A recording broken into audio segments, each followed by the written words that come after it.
At exactly 11 a.m. London time, the silence inside the Houses of Parliament was shattered. A single encrypted email sent from a palace source to every major news desk in Britain has just gone public. King Charles III has issued a formal, constitutional warning to Prime Minister Keir Starmer. This isn't a rumor. This isn't sources say. This is a direct, unprecedented intervention from the monarch to his own elected government. MPs are, right now, standing in the lobbies, mouths open, utterly stunned. This is a constitutional crisis of a magnitude not seen in generations. The king has, in no uncertain terms, just accused his prime minister of royal interference. Downing Street is in chaos. Buckingham Palace is in lockdown, and the next 48 hours will decide who truly runs this country, the crown or the parliament. To understand this explosion, you have to rewind 3 days, to a piece of legislation that was, until this morning, considered boring.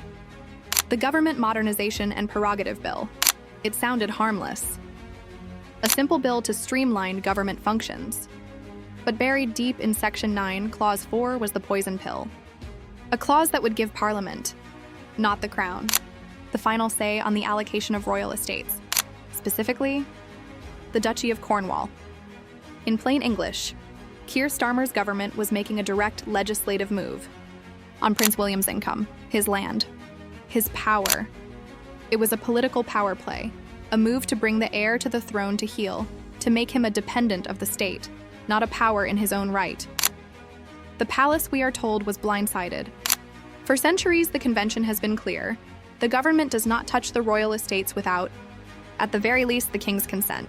Starmer's team, in a move of breathtaking political arrogance, reportedly believed the king was too weak to fight back. They believed Charles, the caretaker king, would simply roll over. They thought this was just a political game. They forgot they were playing against 1,000 years of history. This was never just about money. This was about power. This was about the future of the monarchy. And this morning, the king struck back, but what no one expected was how he would do it. Text on screen. And that's when everything changed. 45 a.m., just 15 minutes before the story broke. The Prime Minister's press secretary was holding his daily briefing. He was smiling, confident, talking about healthcare reform, and then the first question. A senior royal correspondent, phone in hand, looking pale. "Can you confirm," she asked, her voice shaking slightly, "that the Prime Minister has received a formal letter of warning from Buckingham Palace?" The smile vanished. The press secretary, a man known for his unflappable calm, visibly stammered. I have no knowledge of any such letter. It was a lie." And everyone in the room knew it. 1 a.m., the bomb drops. The letter is leaked, in full. Not by the palace, but by a concerned parliamentary source. It's not a furious rant. It's worse. It is lethally polite. The letter from the king's private secretary is a masterpiece of constitutional warfare. We have the key passage. Quote, "His Majesty wishes to remind the Prime Minister of the established conventions, which exist to protect the separation of powers. His Majesty is gravely concerned that any legislative action taken without his full and proper consultation could be seen as a direct interference in the affairs of the crown. Gravely concerned. Interference, this is the nuclear option. This is the king, on paper, accusing his prime minister of an unconstitutional power grab." 15 a.m. The House of Commons is in session, but no one is paying attention. Phones are buzzing. MPs are reading the letter, their faces turning white. They are stunned. They are looking at the Labour front bench, who look just as shocked. 30 a.m., the leader of the opposition stands. He scraps his planned question. He holds up his phone, the letter glowing on the screen. "Mr. Speaker," he roars across a now silent chamber, "we have reports that the Prime Minister has received a formal warning from His Majesty the King." Has this Prime Minister broken his oath to the King? Has he deceived the Crown? To strip the Prince of Wales of his inheritance? It was a kill shot. Keir Starmer stood up. The chamber was dead quiet. You could hear a pin drop. He looked left. He looked right. He was trapped. "Mr. Speaker," Starmer began, his voice strained. We have a full and proper respect for the constitutional conventions." He didn't deny it. He couldn't deny it. The chamber exploded. Shouts of "shame," and resign rained down from all sides, not just from the opposition. From his own backbenchers, MPs were stunned. This wasn't politics. This was history. And it was happening live. 12-hour PM. Starmer's team is in full-blown panic. They're trying to spin. This is a simple misunderstanding, one cabinet minister tells a reporter, his eyes wide with fear. A procedural error. But nobody is buying it. TPM. The first major crack in the government appears. The Lord Chancellor, a senior labor figure, a man sworn to uphold the law and the Constitution, issues a personal statement. Quote, "My office was not consulted on the full implications of Section 9.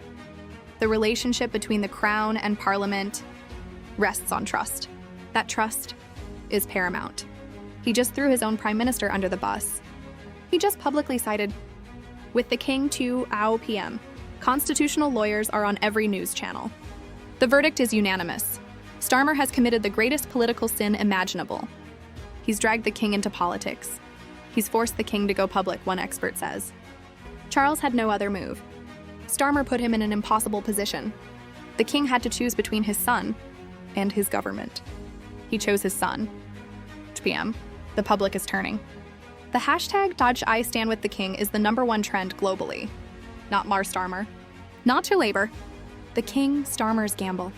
That the public was apathetic to the monarchy has failed, catastrophically.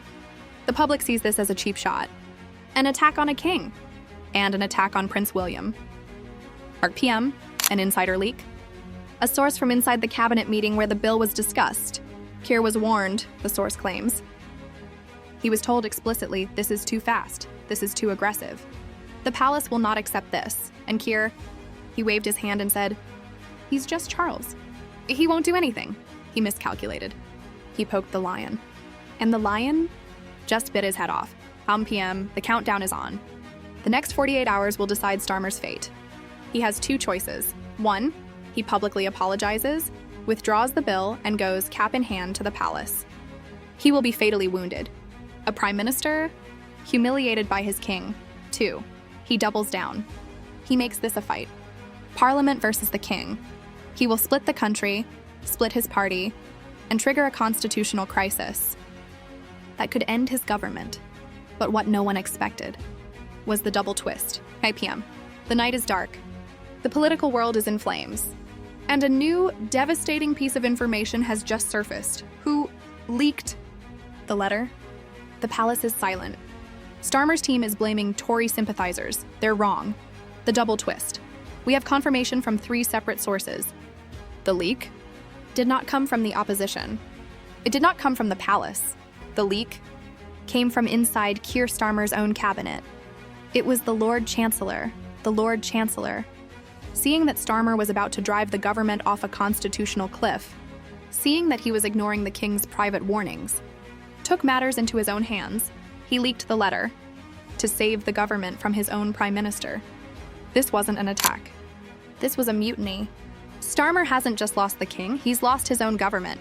The stunned MPs? They weren't just stunned by the king, they were stunned that their own leadership had betrayed them. PM. A black car is seen leaving Windsor Castle. Not King Charles. Not Camilla. Prince William. He looks calm, resolute. He is, after all, the man at the center of this. The man whose entire future was just put on the line. The car is not heading for London. It's heading for RAF Northolt, 11:05 p.m., and then the final shattering twist.